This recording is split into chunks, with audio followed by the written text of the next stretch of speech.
Are we live streaming now, Vasantha?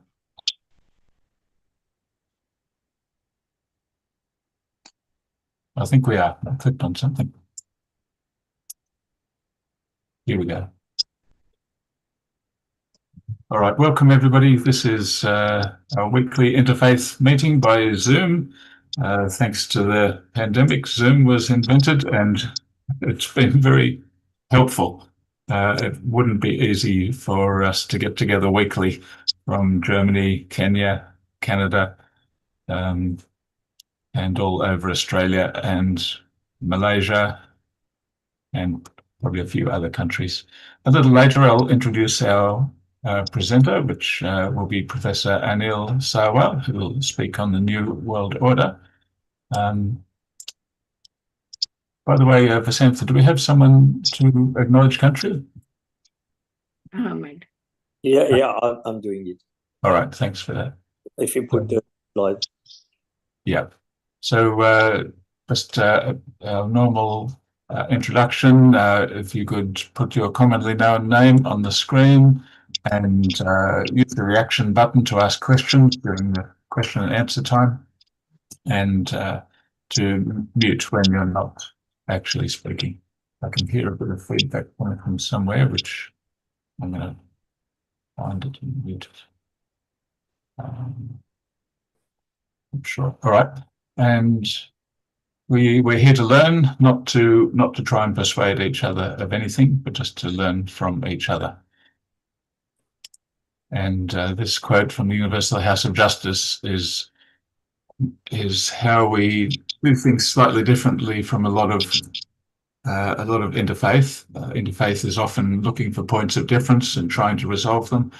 But in the Baha'i faith, whether through deeds or words, I should say, not only in the Baha'i faith, but in this interfaith group, whether through deeds or words, the merit of your every contribution to social well-being lies first in your resolute commitment to discover that precious point of unity, where contrasting perspectives overlap and around which contending peoples can coalesce. So I'll ask Ahmed to acknowledge the Indigenous people, and then we'll have a piece of music, 7 short readings, another piece of music, and I'll introduce the speaker. Thank you, Ahmed. Okay, as you know, the world has become like a village these days, and there's conflicts going everywhere. But the Universal House of Justice of the Baha'is have given a message that is very important. And I'll read that. There is widespread acknowledgement that the present-day structures of society are ill-prepared to address the needs of humanity in its current travails. Much that was widely assumed to be certain and unshakable is being questioned, and the resulting phenomenon is producing a longing for a unifying vision. The chorus of voices raised in support of oneness, equality, and justice shows how many share these aspirations for their societies.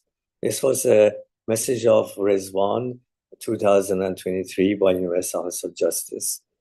Now we're seeing things are happening more and more, and everybody is after equality and justice in the world. So we acknowledge and pay respect to the past, present, and future traditional custodians and elders of this nation we call Australia, and the continuation of cultural, spiritual, and educational practices of Aboriginal and Torres Strait Islander peoples. We acknowledge Aboriginal and Torres Strait Islander tribes were the first sovereign nations of the Australian continent. The Gadigal of the Eora Nation are the traditional custodians of this place we now call Sydney, and Bengal people are traditional owners of Bearwood, Bear Centre, which is the wife of Siva organizing this forum from the beginning. And I live in Koringai, and in the Koringai Nations place.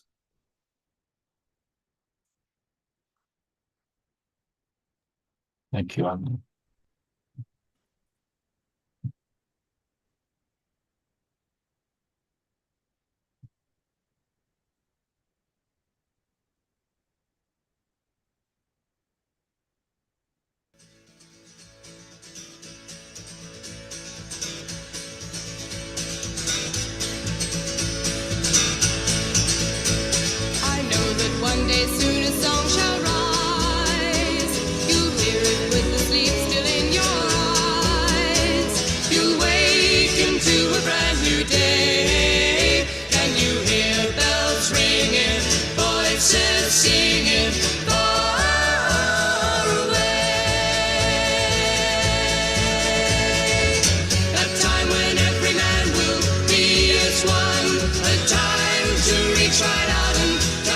sun come the day.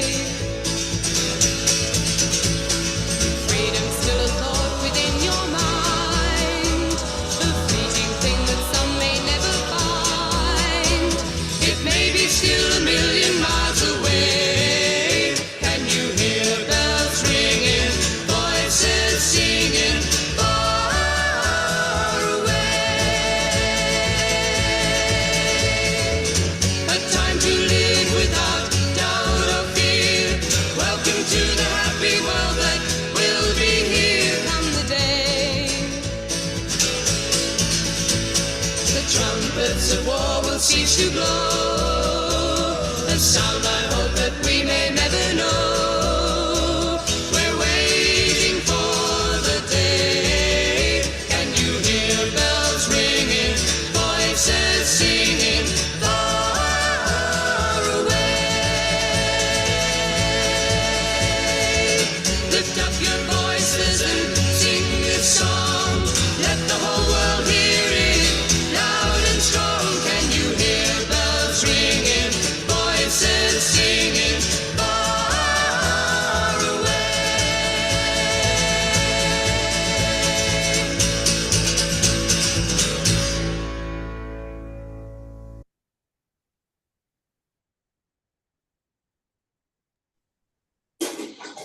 Never may brother hate brother, or sister hurt sister.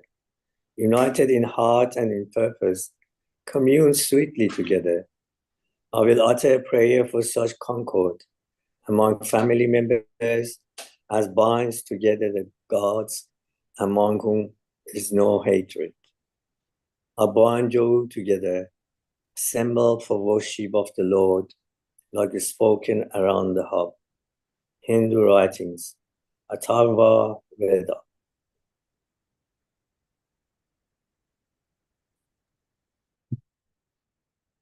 In the name of God, I praise and invoke the Creator, Ashmash, the radiant, glorious, omniscient, Maker, Lord of lords, King of all kings, watchful, Creator of the universe, Giver of daily bread, powerful, strong, eternal, forgiver, merciful, loving, mighty, wise, holy, and nourisher. May his just kingdom be imperishable. Zoroastrian writings.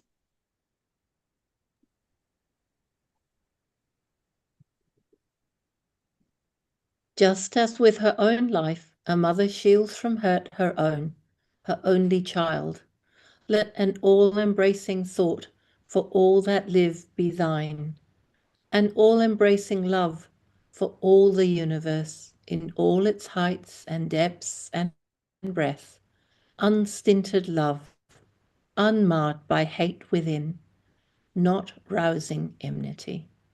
Buddhist writings.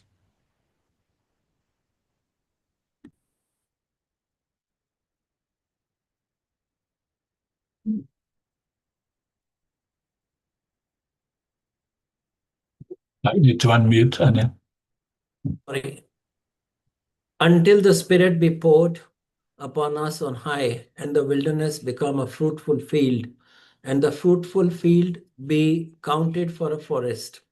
Then justice shall dwell in the wilderness, and righteousness shall abide in the fruitful field, and the work of righteousness shall be peace, and the effect of righteousness, quietness and confidence forever.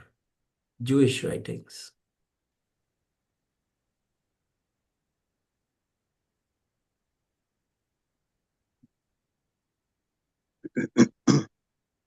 Bless them which persecute you.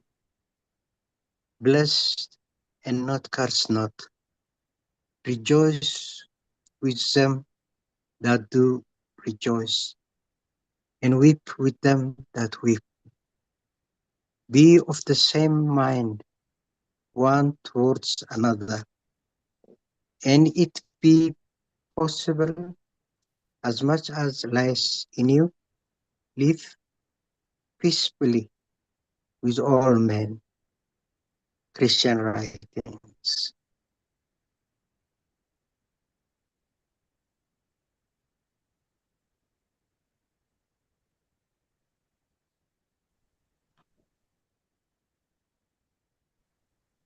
Moreover, to Moses gave we the bow, and we raised up apostles after him.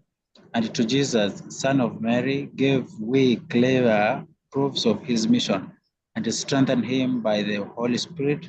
So often, then, as an apostle cometh to you with that which your soul desire not, swell ye with pride and treat some as impostors and stay others.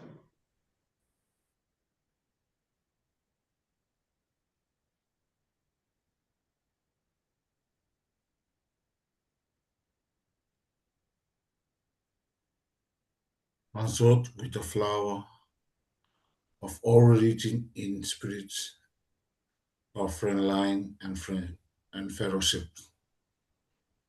Of all it have been revealed, love of one's country is an element of the faith of God. The tongue of the creature had, however, in the day of its manifestation, proclaim, it is not is the post who love his country, but it is whom love the world. Bahal writing, Baha'u'llah.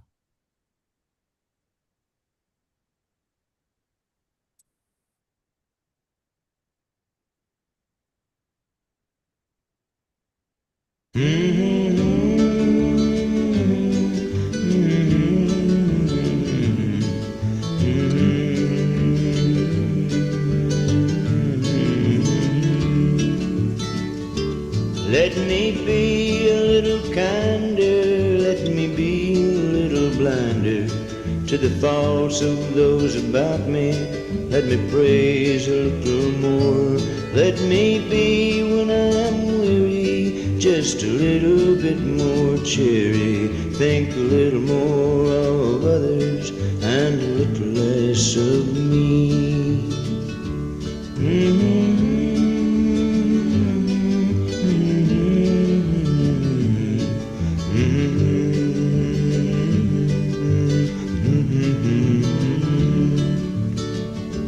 Let me be a little braver when temptation bids me waver.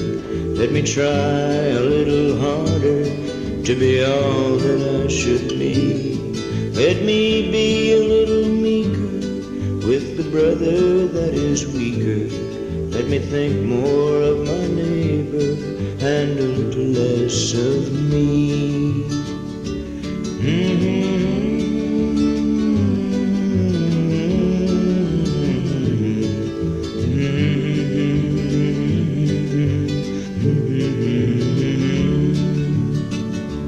Let me be when I am weary, just a little bit more cheery.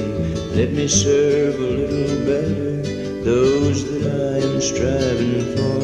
Let me be a little meeker with the brother that is weaker. Think a little more of others and a little less of me.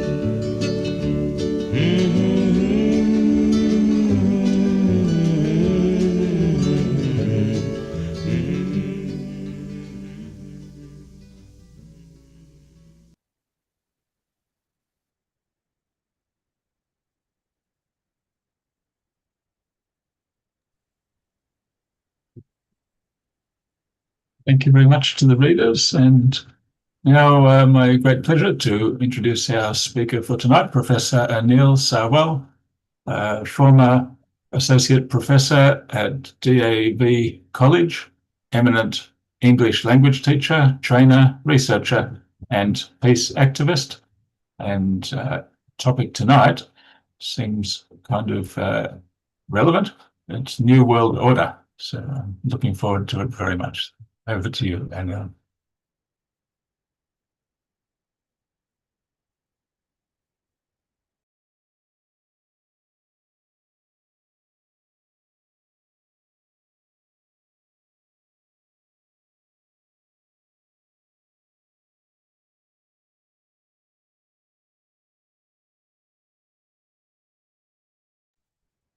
Okay. Have you unmuted me? Yeah, you can hear me now.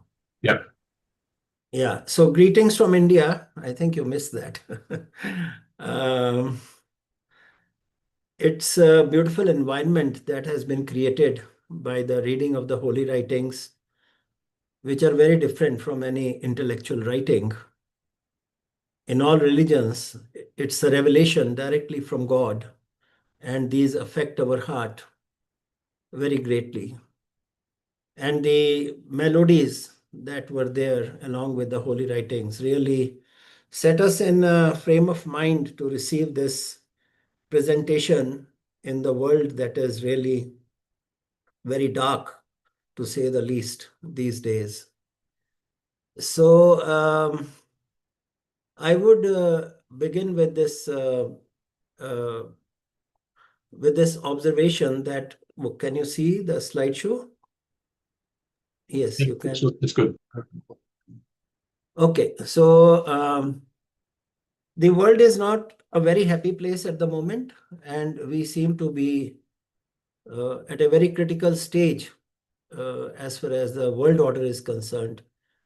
And we are talking about the new world order. I think this is very appropriate. So this presentation moves logically from the historical model of divine leadership, that is Krishna's kingdom. I have begun from the Gita. I just completed my book on the Gita and the Baha'i faith. And the last chapter of my book is the New World Order. So there were world orders, especially when a manifestation of God comes, then we expect everything to be set right, and the rule of law, justice, equality, all these things come into being. And that's what happened at the time of Lord Krishna after the great war that took place, because when he went as a messenger of peace to the two families that were involved in this Mahabharat, which is the great war, which destroyed almost everything. Thousands of people died. Just like now, when Baha'u'llah is calling for peace, Lord Krishna himself went to create peace, but they did not listen to him. So we start with that Hindu framework of cosmic order. It's not very clear in the Gita or the writings, but the basic principles are there in the Gita of a good world order. And then we talk about the cycles of time into the blueprint for a global commonwealth. We then explore what these two traditions share, their common ground on God, humanity, religion, science, and equality, before examining practical steps and the journey ahead. I hope you can see the slides. Can someone confirm? Yeah, very clear. Okay. So this slide now sets the context. Why do we need a new world order? The world's current institutions, both religious and secular, are failing to meet humanity's needs. Baha'u'llah wrote these words in the 19th century, yet they feel strikingly contemporary. The 1991 Gulf War, in fact, introduced the term New World Order, but it was there in the Baha'i writings much before, into modern political discourse, but that was a fleeting assertion of power, not a lasting transformation. The four crisis pillars, political chaos, moral decline, economic inequality, and social fragmentation, mirror the pre-Mahabharata conditions that necessitated Krishna's intervention, and history is now repeating itself. We see all these four factors right in front of us. And I would like to read what Baha'u'llah wrote. The winds of despair are, alas, blowing from every direction, and the strife that divides and afflicts the human race is daily increasing. The signs of impending convulsions and chaos can now be discerned, inasmuch as the prevailing order appears to be lamentably defective. Perhaps, people did not believe this when Baha'u'llah wrote this, but at this moment, we can really feel it. We can feel it so deeply We feel insecure with what is happening in the world. We don't know what tomorrow would be like. We don't know what the next hour would be like. So this is the same condition that was there at the time of the appearance of Lord Krishna, and he called for peace, which was never heard. And then there was a great disaster, a great calamity, and then finally the kingdom of God on earth was established in his time. We talk about the kingdom of Dwarka. It's our first model of divine governance.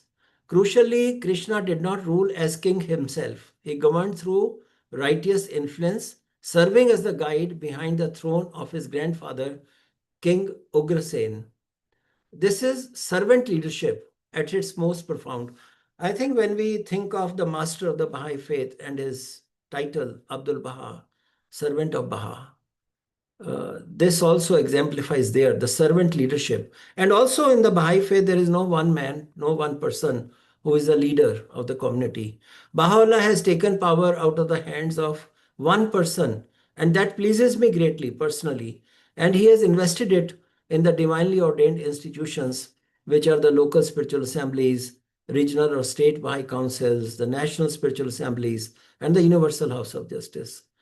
So although you will have a chairperson of the local assembly, but the chairperson is good only for the meeting, and he helps in conducting the meeting. The secretary helps in noting down the points, presenting the agenda. So outside the meeting, they don't have any, even the members of the House of Justice, when they speak to the community, they make it clear whether they are reading the message of the House of Justice or they are speaking as an individual.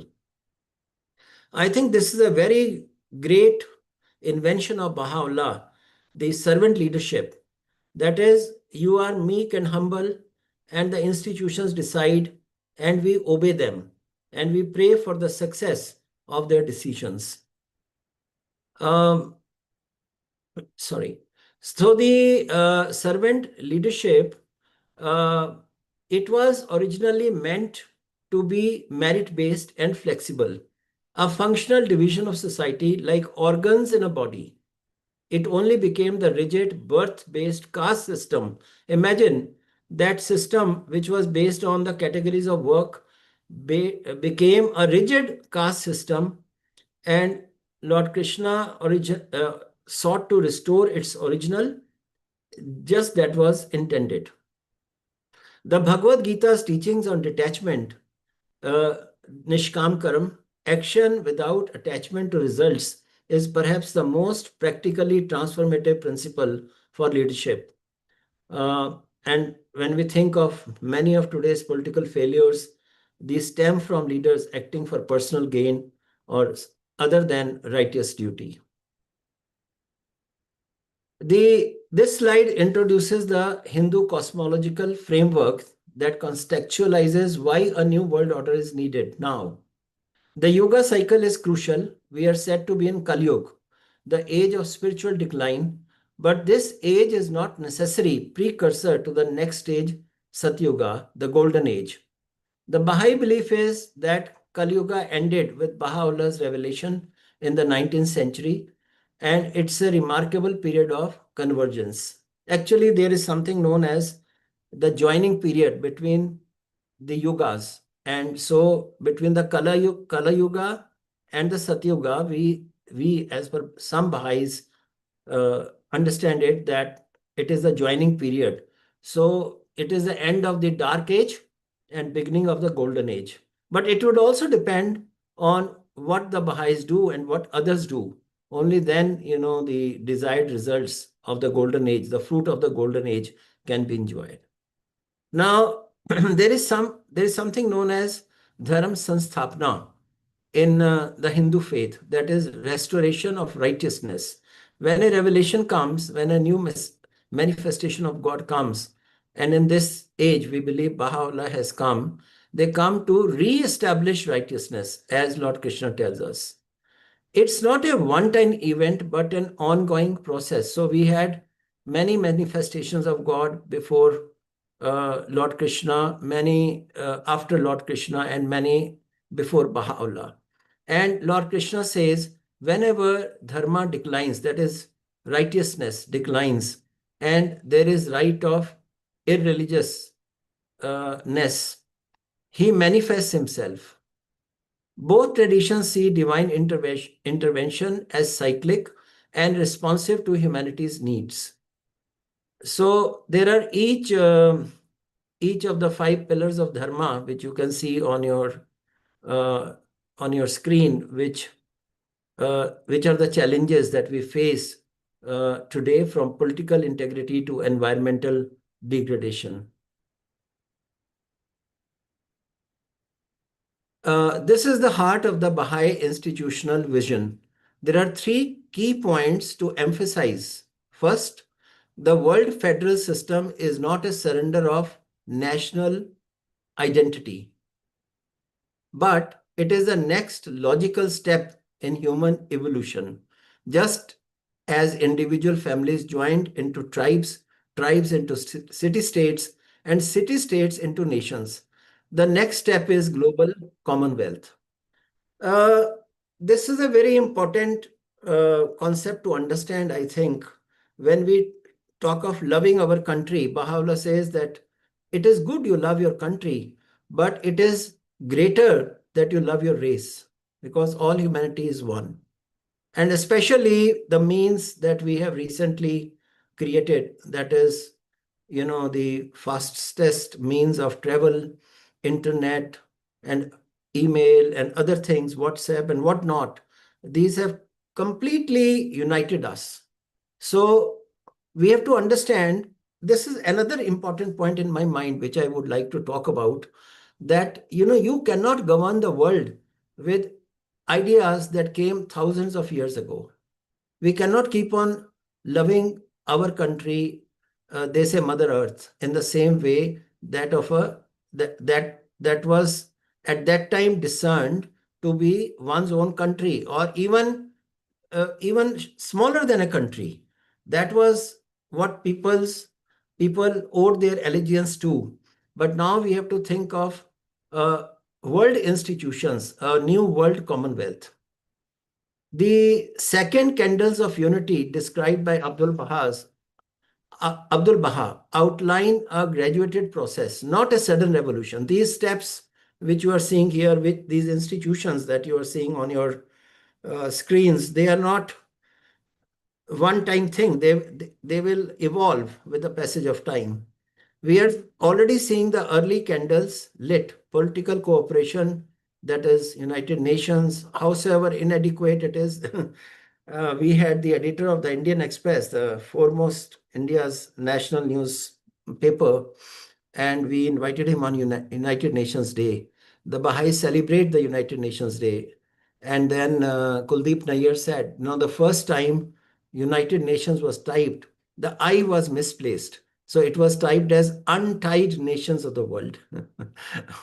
However ineffective we see it is, but it is still there. And we have EU, and we have economic integration from institutions like WTO, global trade, and emerging unity of thought through the internet and global communications. Next, the European Union is cited in the source text as a real world proof of concept. Former enemies like France and Germany now share a currency and open borders. That is what unity looks like in practice. So, there is a quote from the beloved Master Abdul Baha giving the 7 candles. And you can see that quote at the bottom of this slide. Ultimately, war will be entirely banned. Arguments and disputes will, with perfect justice, be settled before a universal tribunal. So Baha'i writings give you many institutions which would come into being, and then there will be unity in political realm, sphere, unity of thought in world undertakings, unity in freedom. We had a very nice song on freedom just now. Unity in religion, unity of nations, unity of races, and unity of language. These are 7 candles that were described by Abdul Baha for creating peace in the world. This comparative slide is often the most powerful moment in the presentation. Whenever I have done this, both traditions, the Hindu and Baha'i, separated by geography, history, and culture, arrive at strikingly similar conclusions. On the oneness of God, the Rig Vedas Ekam Sat. Vedas means knowledge. Vedas are the most holy scriptures of India. Ekam Sat, one truth. The wise speak of the one being diversely. Some people call him creator, God, Allah. It is philosophically identical to the Baha'i teachings that all manifestations of God are messengers of the same divine reality. On Vasudeva Kutumbakam, this ancient Sanskrit phrase from the Upanishads, the earth is one family, finds its Baha'i counterpart in Baha'u'llah's statement, the earth is one country and mankind its citizens. On science and spirituality, both traditions reject the false choice between reason and faith. Science without spirituality leads to materialism. Spirituality without science leads to superstition. Both wings are needed. So I think later on you can reflect on this. Where do these traditions differ? Mainly in institutional form. The Baha'i faith has an explicit administrative order for implementing these principles. Now, talking about practical dimensions of the New World Order, we move from philosophy to practicality. This slide shows the New World Order is not a utopian dream. We went to the editor of the Tribune, one of the most prominent newspapers in our area. It was maybe 30 years ago or so. And he said, what you're talking is utopia. It's no more utopia. We can see it happening. That time there was no internet. That time you could not communicate in a moment across the world, which we are doing now. But at that time that did not exist, and he could not believe that would ever happen. So this slide shows the New World Order is not a utopian dreaming. It has concrete dimensions across every sector of society. Now, when we talk about political, the Baha'i vision for world governance predates the UN by decades. Baha'u'llah called for a global parliament, international court, and executive in the 19th century. The UN World Court and the Security Council are imperfect early steps towards this vision, as we mentioned. Now, talking about the economic sphere, the source text envisions a single global currency and a unified tax system to support transactional institutions. This mirrors current debates around global minimum tax and SDR reform. This goal is not uniformity, but equality or equity. Now, talking about technology, both traditions anticipate science serving humanity, guided by moral principles. This is more urgent than ever in the age of AI. The Baha'i principle of harmony between science and religion provides the ethical framework technology currently lacks. And when we talk about environmental issues and situation, climate change is the ultimate proof that global challenges require global solutions. No action acting alone can solve it. I have just 1 or 2 more slides to go. I hope that's all right. Now, the Baha'i writings are remarkably candid. The transition of the New World Order will involve a fire of ordeal. I don't know what it means, what we are seeing now, it is that or something even worse, or maybe through consultation we can avoid it. History shows us that major civilizational shifts are often precipitated by catastrophe. The world wars led to the UN, the Holocaust led to the Universal Declaration of Human Rights. Crisis and victory alternate. Shoghi Effendi, the guardian of the Baha'i faith, described today's Baha'is and the extension of all people working towards this vision as the generation of the half-light. So even when we are talking about universal participation, global institutions, global peace, we are actually the generation of half-light. We live in the transitional moment between the world that is dying and the world that is being born. I must mention, Baha'is are never a part of the dying world. We are not doing anything to destroy the old world order. We are quietly working to build a new world order based on, on education, on equality of men and women, on world peace, justice, equality, all these principles. The 5-step timeline is not a fixed schedule, what you see on your screen.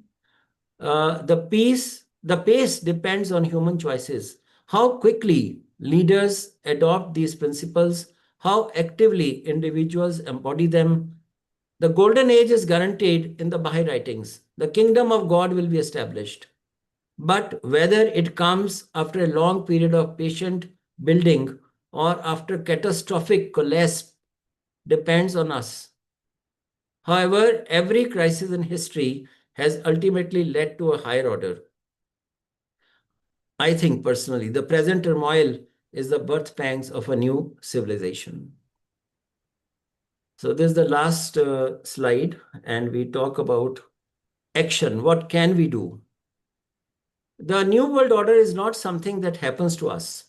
It is something that we build, one person, one community, one institution at a time. The 6 action points move from the macro global institutions, abolishing war, to the personal individual action.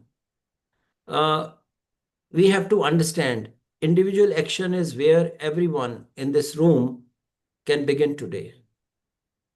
Don't think don't wait that it will be done by somebody else. We have to believe world peace is not only possible, but it is inevitable. And having that belief, then we have to act that it becomes a reality. So there are practical examples of individual action, educating yourself and others about these principles, eliminating prejudice in personal and professional life. We should not be, many of the big organizations now talk about equality, and they train their employees, they train people in equality, whether black and white, young and old, man or woman, and so forth. So we have to eliminate prejudice in personal and professional life, even that of language that we talked about. And then we have to support international cooperation and global institutions, living with detachment, service, and integrity. That should be our life. Living with detachment, service, and integrity. The quality of Krishna's leadership. Studying the writings of both traditions, applying their wisdom. And I would like to end with Baha'u'llah's famous words, the earth is one country and humankind its citizens. This is the destination. The question is not whether we will arrive. Both traditions assure us we will, but how much suffering we choose to endure along the way and how actively each of us contributes to the hastening of the dawn.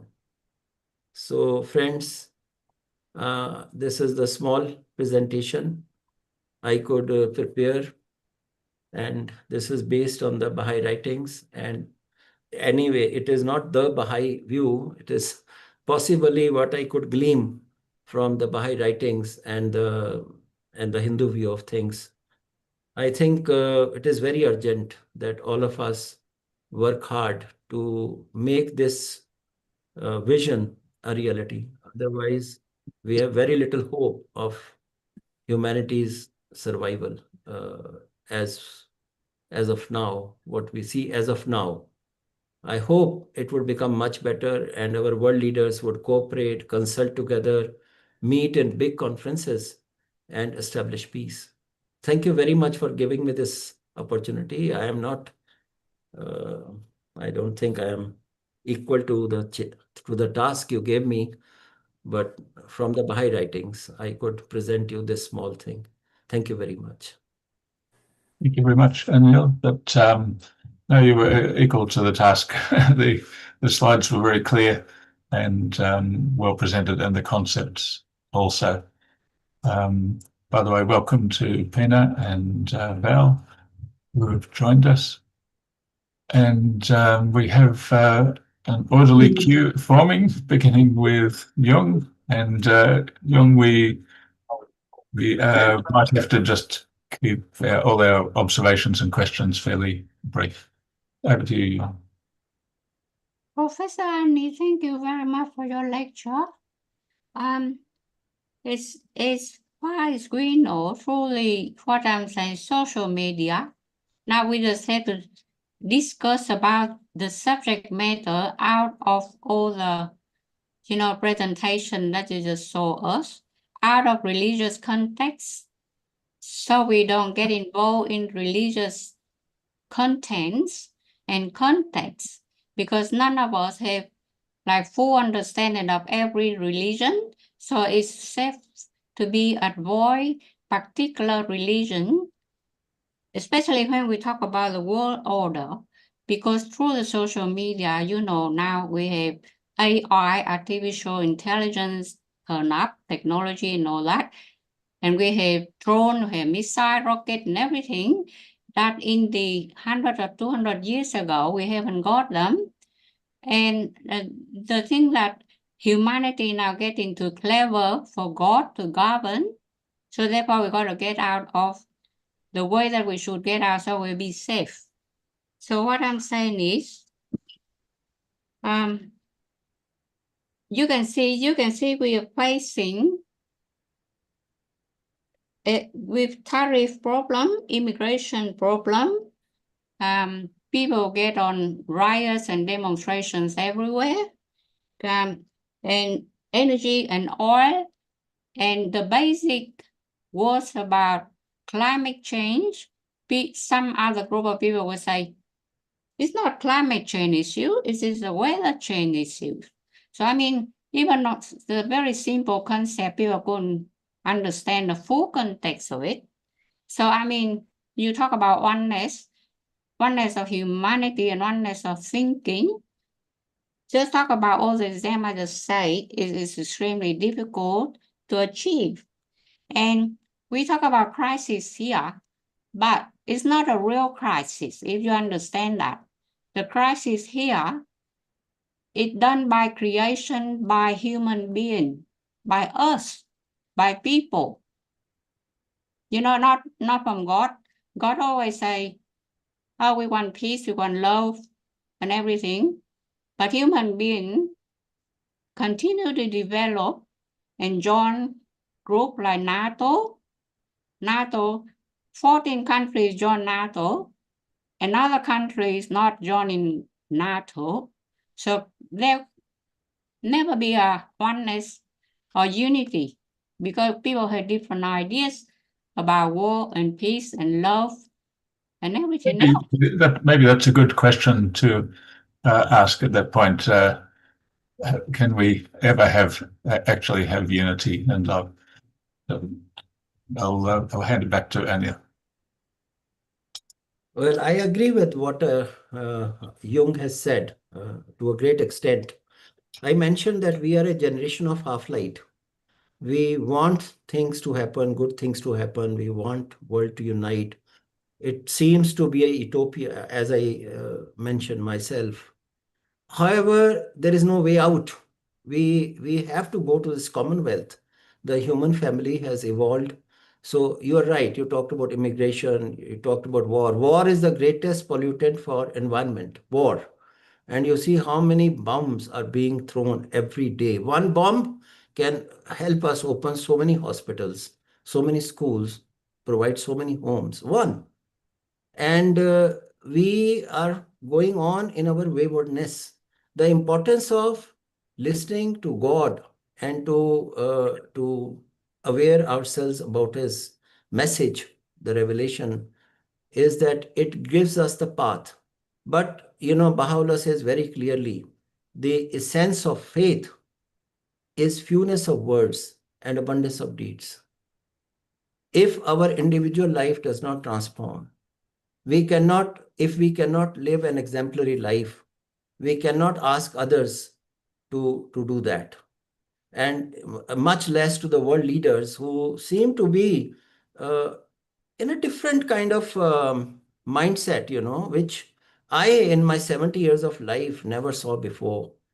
So much of fighting and so much of ego and so much of whatever. I mean, I'm sorry to make these comments. Baha'is are apolitical. But this situation is such that we understand that there is no ethics, there is no morality involved in what is happening in the world. And that unless and until those moral principles come into being, world peace cannot be secured, world unity cannot be secured. And Noam Chomsky, a great scholar in the world of world orders, he has written a book on the new world order and the old world order. And he says these isms will pass away, pass on. And then, if at all, there'll be an ideology in the future to govern the world, that will be spirituality. And the source of spirituality is, at least I believe, I don't say it everybody should believe, but to me, it is from the scriptures. We understand morality, we understand ethics, we understand these things from the scriptures, how we should live as a human being. What is the purpose of my life? Is it to destroy the earth or to carry forward an ever advancing civilization? Is it to know God or to worship Him? Is it to inculcate divine virtues in me or go on as we are going on? So it's basically both individual and the institutions have to transform, but individuals can help a lot. That's my understanding. Thank the you. other day, the radio said there will be no world order, no new world order whatsoever. We cannot establish new world order. That is the radio. I mean, most of people listen to it, and most of people will wonder why the radio said that. Well, let's see. Let's hope so.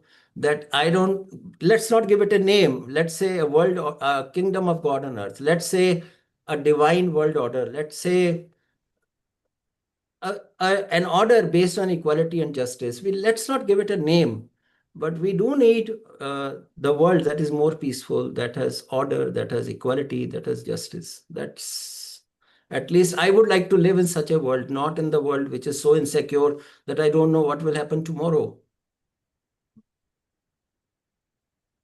Thank you, Young, for the question. Ahmed. Yeah, thank you, Professor Sawal, for that talk. It was very beautiful and I enjoyed it. I especially liked the statement that you said that we Baha'is are not trying to destroy the old order, but patiently trying to establish the new order. And I really enjoyed that because that's what we Baha'is are trying to do. We're not destroying the old order. The old order is destroying itself. Now, I have two questions. One is that in the last 15 years, this terminology, the new world order, has come into the society, outside society. I'm wondering, is the effect of the writings of the Baha'i faith that is penetrating into outside society and bringing this terminology of new world order in there, in this wild society. And I had another question, and that I just lost that in my mind. So I'm wondering whether you can talk about this first, and then I try to remember what my second question. Okay. Yes, I mentioned in my talk that these concepts of world institutions like UNO and others, the Baha'i writings predate those institutions, the establishment of those institutions.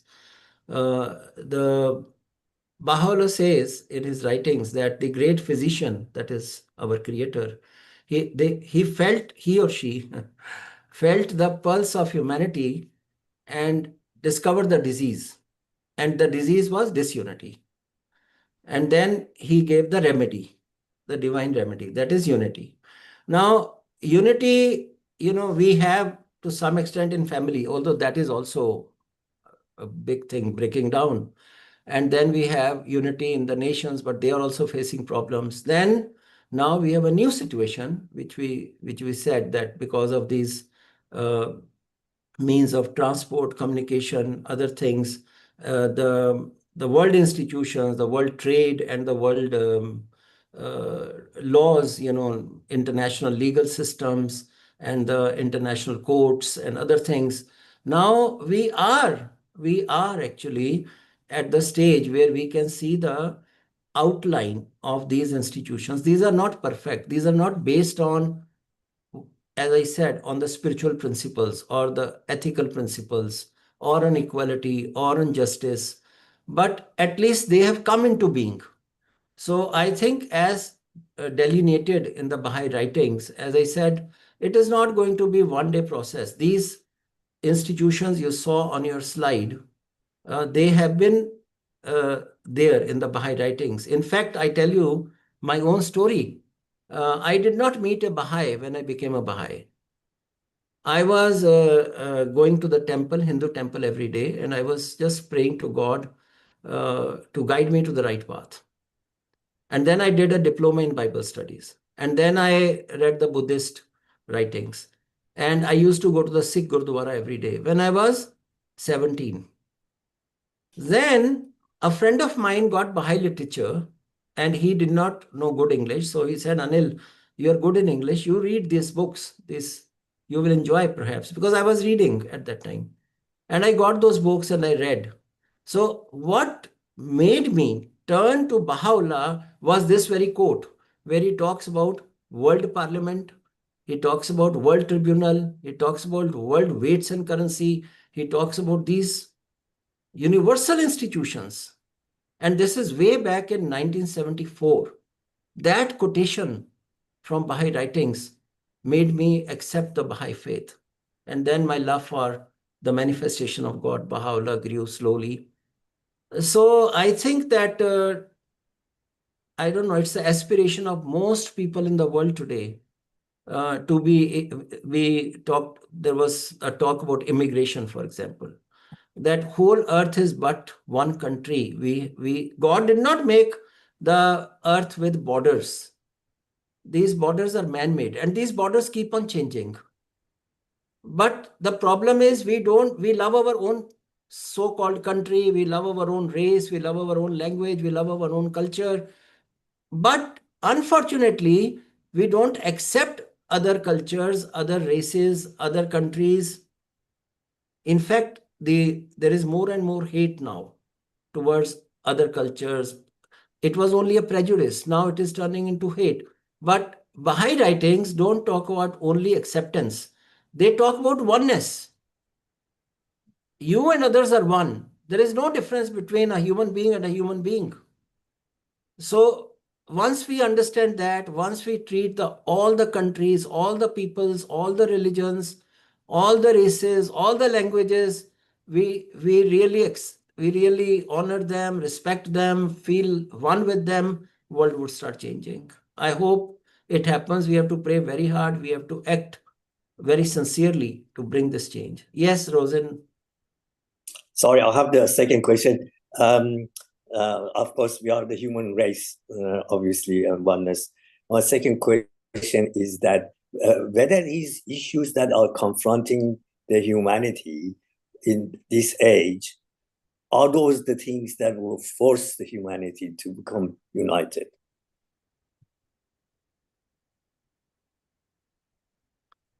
You are saying what are the things that make humanity? The issues that are confronting humanity today, like environmental issues, conflict between people. Yes.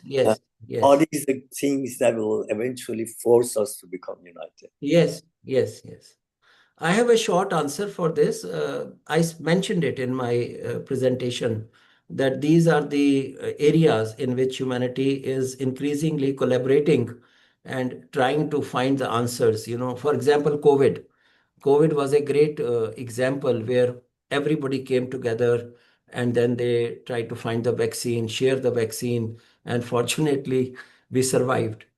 So the COVID also has taught us that if we collaborate and work together, we will survive. This message is very clear. Thank you. Yeah, thanks.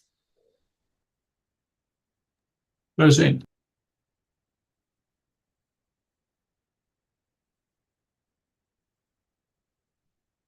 You are muted, Rosie. Thank you, Anil. Thank you, Dr. Anil, for the nice presentation. Good evening, everyone. Yes, I would like to share also my contribution. If we have to come to the questions why the world is not accepting the changement, we can just start in by see the evaluation of the progress of the humanity. So if we go through the statistic, what this old system has bring to the world, we have the result. We don't need to talk too much about it. We reach already the level of chaos, a level of chaos, I can say, we cannot say irreparable, but it's a disaster. So this is also a need that the world must be changed. It's a natural need. And if we can see on the other side the principle of the unity, we can also understand that we are obliged to change this system because the wisdom of God has created the world in a certain parts that we need each others. We are obliged to come together. It's like a puzzle. So God created the world like a puzzle. He gave to each continent a piece. And we can see, as a human being, like many people said before, we try to teach other people with the egoism, with the ego. We try to teach the evolution of the world by we use the capitalism to create inequality, all the things which destroy the world today. But the result is there. And yeah, we cannot close the eyes. This is one of the reasons we need to change. We need to change, man. And for example, if we go to the principle of the science has discovered that, for example, a child needs environment. He develop himself through the environment. If they have already made the experiences, they have taken the child and put him for example, away from the society without any contact. The result is that this child cannot be developed. Is not only in terms of learning languages and others, but in terms of culture and also intelligence. If, for example, a person who has grew up, let's say, without any human contact, and after 6 or 7 years, they put him back inside the human contact, is gonna be very, very difficult for this child to start to learn languages, to learn, for example, how to read, how to write. They can make all the effort. It's gonna be very, very difficult. Why? Because the wisdom of God has created the world in such part that we need each other's. And this part is invisible. Even we cannot say it, but the science can already discover it.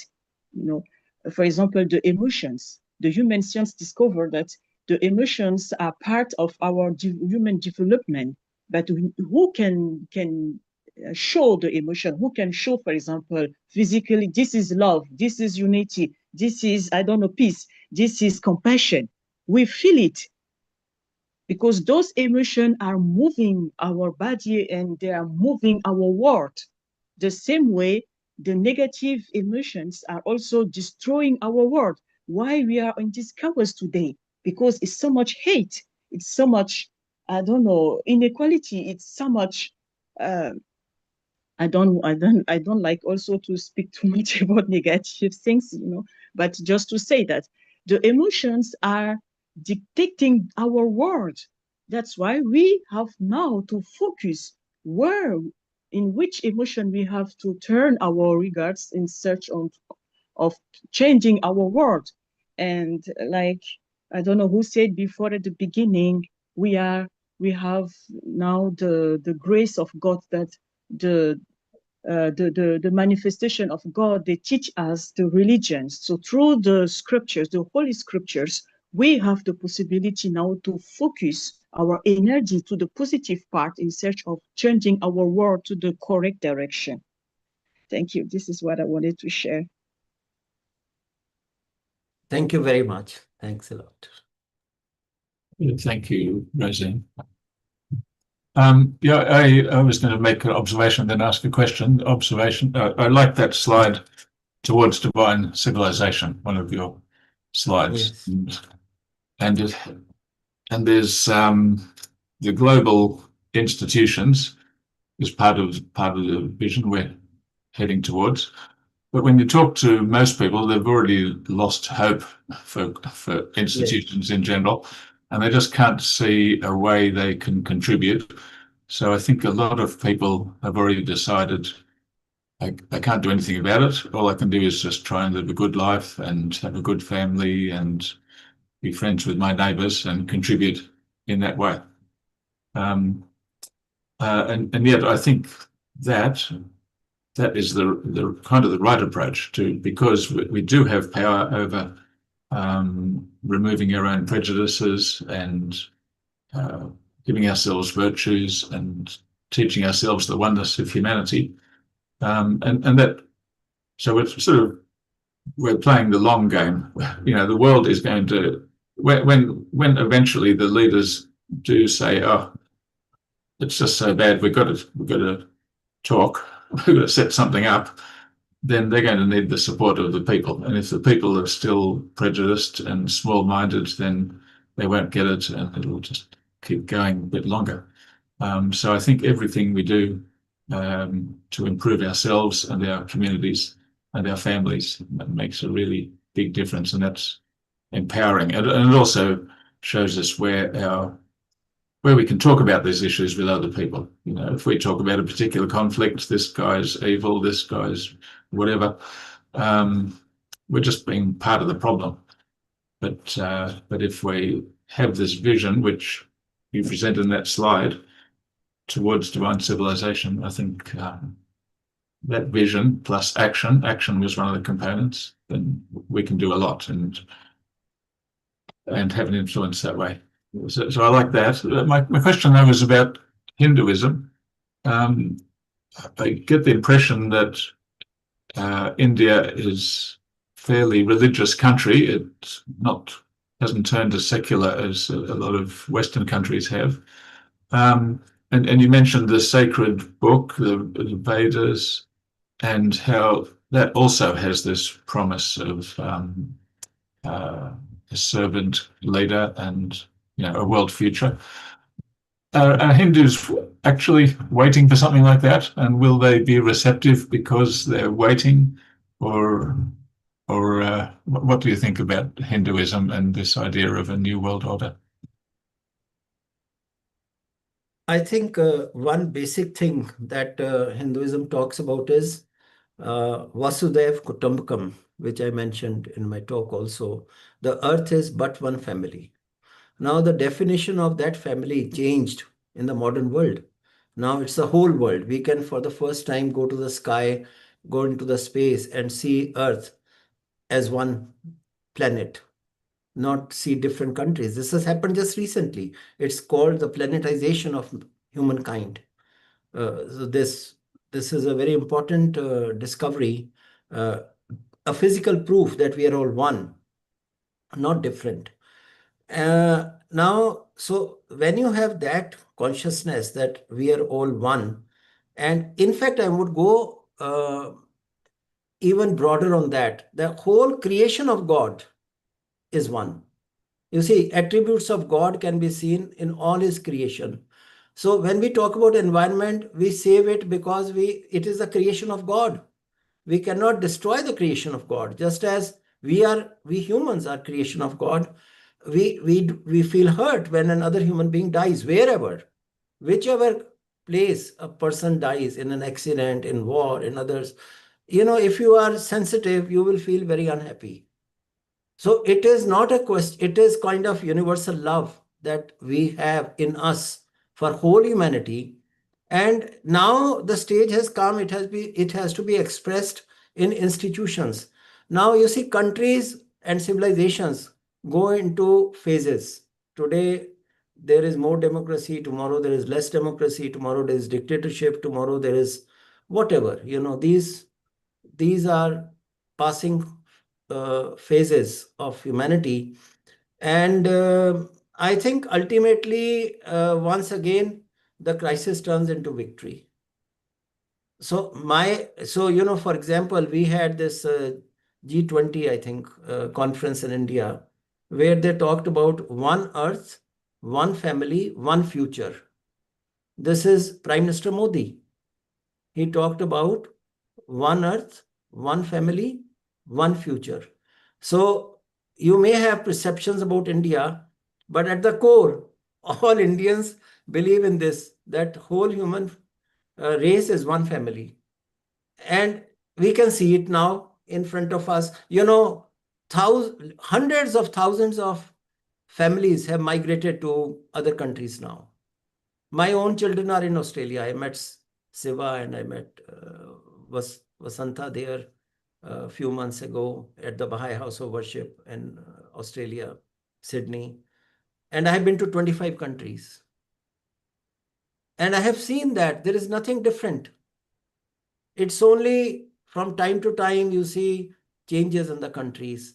But basically, all human beings, and whichever country I went to, from the interior parts of Africa to America, to South America, to China, to Russia,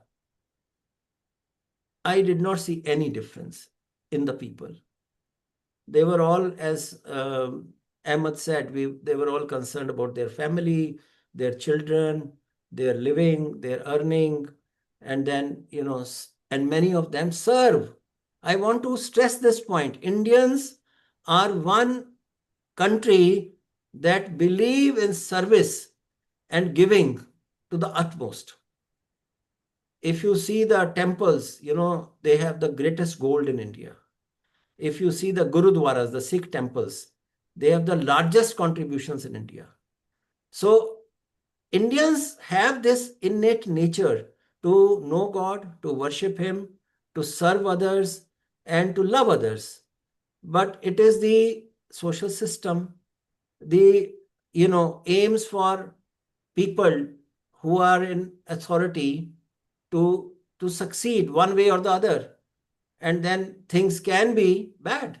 They can use the same ideology in a very bad manner. The word radical can be used for many, many religions, not only one religion. So when, religion and these religious people should actually be, as we said here, the Baha'is are only, they are more interested in developing themselves spiritually and helping others to develop spiritually. So we have huge educational programs in the whole world. The Baha'i communities are engaged in the universal educational programs in all the countries, developed and underdeveloped and undeveloped, developing. So this is one way of contributing, spending your time in a worthwhile way. What I think is that slowly the human consciousness will become higher, and they would realize, whether through crisis or through consultation, that we cannot go on the way we are going on, and so the change would occur. And it is good for humanity to understand it as fast as they can. Otherwise, we can go through a great crisis. Result will be same again. A new paradigm would be established, and humanity would understand our basic unity and oneness. All countries would come together at that point of time. So I don't want to compare any country with any country, but I think it's the process of maturation of humankind. And we are going through these stages, and we would ultimately, as was said, we will attain the divine kingdom on earth. We would be able to create it. It may take time, but I think it's inevitable. It is going to happen. We have to try for it. Howsoever frustrated we are with our own situation, with our own country, with our own people, with the people of the world, with other countries, we cannot lose hope. We have to fight to create peace in the world. I really think so. So thank you very much. However, inadequate, because this is a very big subject, the world order, and I'm not an expert on it, but yes, I'm committed to it to create the divine civilization, as they said. Yeah. Very good. So there's something to look forward to, whether we choose the difficult way or the easier way. And it's the promise of all the religions as well. So that helps. Yeah. Now, we still have a few minutes. Anyone else would like to ask a question? Welcome, Usha, by the way. Oh, Veronica, you first, and then anyone who hasn't asked a question will go first. Veronica. Hi, thank you so much for the talk. It was really enlightening. I just really wanted to mention that I love that Hindu saying the earth is one family. I just feel that almost makes it bigger, because it includes all the kindreds of the earth as well. It makes it almost wider than just mankind being one family. The entire earth is actually one family. So not only do we love our fellow human beings, but we're actually called to love the entire earth, all the creatures that share the planet with us, and the trees and everything else. So anyway, so I just hadn't actually heard that before. So I thought that. Thanks, Veronica. I just wanted to ask Val, do you have any thoughts about, from your background and perspective, about world order and that kind of thing? You're asking me something? Oh, no, I'm asking Val. Val, yeah. Yeah. Can you hear me now? Yep. I thoroughly enjoyed what I did here. And I'm very grateful to the professor, and it's good to see you all here. Number one, before I forget anything, I would love to have a chat to the professor on private line, if it's possible, via WhatsApp. You see, Sure. The things you've been saying is the things I'm working on, my project. And the further I get in my project, the more sense it makes, and it underlines everything you've been saying, actually. Like lately, it's hard. You don't know what my project is, but basically it's my project is all about giving and how all religions, the divine giving, how they practice their own divine giving. And basically, to me, it appears that, you mentioned scripture. The scripture has got the prescription in regard to giving, and in regard to unity, in regard to education, peace, and I believe that it's, as you say, individuals. You underline the individuals, and this is what's all about. Every religion, they have their own individuals that they follow the scripture, they do the obedience. And that's, to me, that's the answer in the world today. The more people become aware of it, the further we'll get in reaching the goals that you mentioned tonight. I love to talk, and as I said, I'd love to talk to you one-on-one, just to, I'd like to send you some of the stuff that lately has been developed.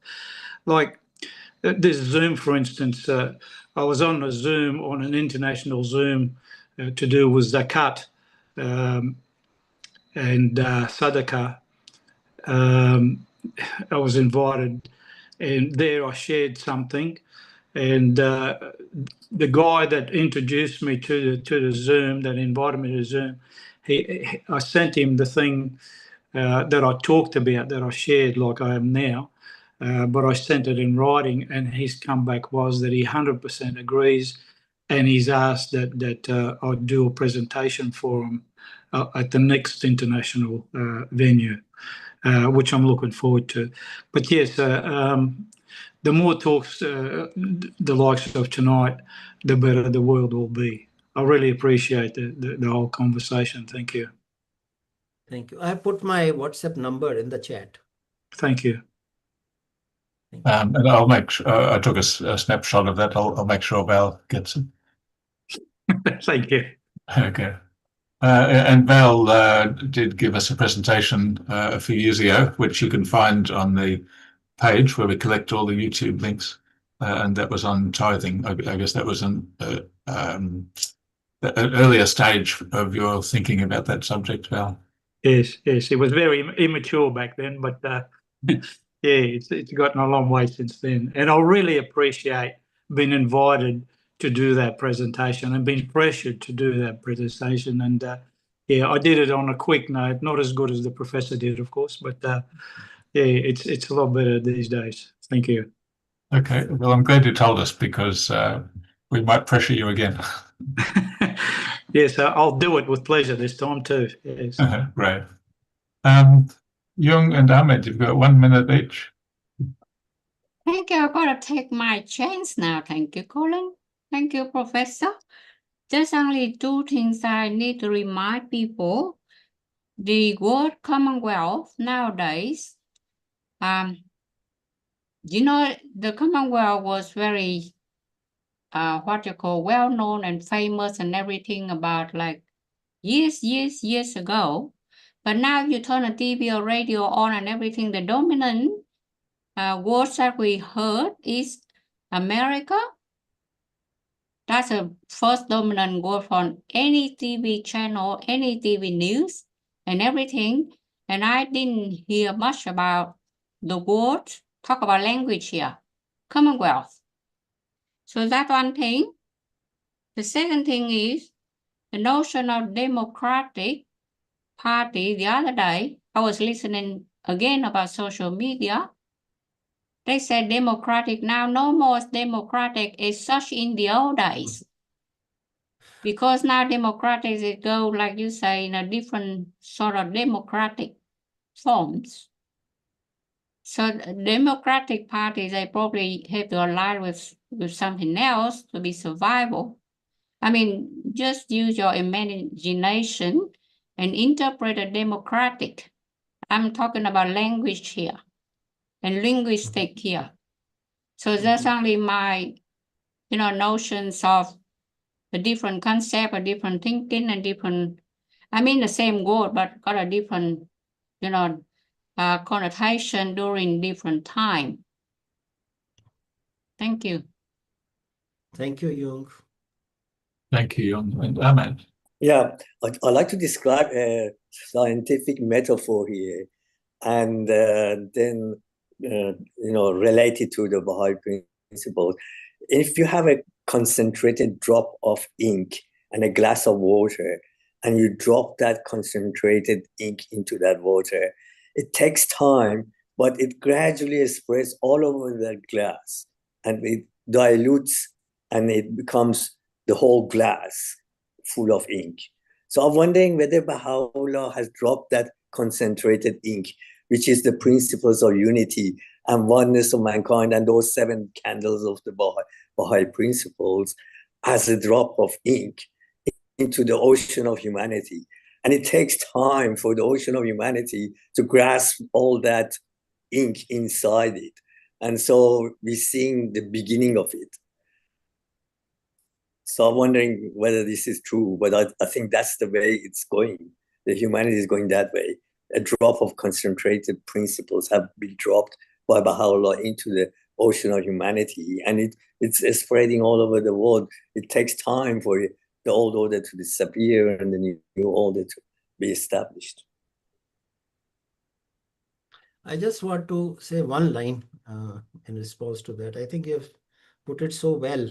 You see, one point that has been studied by the researchers is that change doesn't occur at the big level. A small group of people start thinking about change, and they start acting, they start doing whatever is needed according to them, and then it affects the whole society. We have seen many heroes and heroines who are symbols of great change in the world. So you don't need that whole world at once would be changed. But if you have a small nucleus, the drop, maybe Ahmed, that you have mentioned, that would affect the whole world today or tomorrow. So that is very important, that the small band of people that work for unity, peace, justice, equality, that is very important. And then the other thing is that the world has changed, really. You see, from dark ages to the 21st century now, we have many bad things happening, but we cannot ignore the good things that have happened. The making of these international institutions and gatherings, and however inadequate, I don't say they are successful or not successful, but that has happened. We are seeing it in front of us. And we see that, science is being propagated increasingly. We see medicine is going to villages. We see people are getting education everywhere. They're becoming more aware, more united. You mentioned social media. The bad part of social negative effects are one place, but there are also positive effects.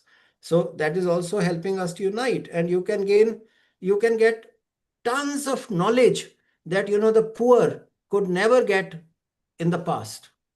Those who have a mobile phone can learn any subject, anything in depth. Maybe that's a negative side also. But this is a great change. There is a beginning of the age of enlightenment to me. Provided we can, understand the good and, just give up the bad, that world would change. So we have more and more means. And you ask anyone in the world, would they like to go back to, let us say, the society of 200 years? Nobody. You would like to live in the present world because it has more light, it has more enlightenment. And our lives, frankly speaking, to me, are more comfortable than ever, as far as the facilities. And they are also there in the villages, in the towns. May not be in the same way that they are there in America, maybe. But even in the developing countries, underdeveloped countries, you see a lot of facilities being given out everywhere. So I think the world is changing for the better. If one studies the world 200 years ago and today, you will find world is much, much better in many, many ways. And we have to appreciate that also. Thank you. Just to put a smile onto your faces, I always say that we have come to this world 100 years too early, because in 100 years' time, the world would change so much that we can't believe it. Yeah. Thank you, Ahmed. Yeah, that's right. And yet now we have an opportunity to do something to make that world better in 100 years. Yep. And Anil, thank you very much. Your talk was encouraging throughout and empowering as well, because we can all do something. Thank you very much, Anil, for accepting to give the presentation. I always like your presentation because you compare it with the Hinduism, which I really want to learn a lot. Thank you very much, Anil. Thank you. This is my homage to Shiva. Thank you. Thank you. Yeah, I had the good fortune to meet him just before he passed on. He is listening from above. Yes, so we pray for him, the progress of his soul in the divine worlds. Thank you. Thank you. God bless. Thank you, everybody.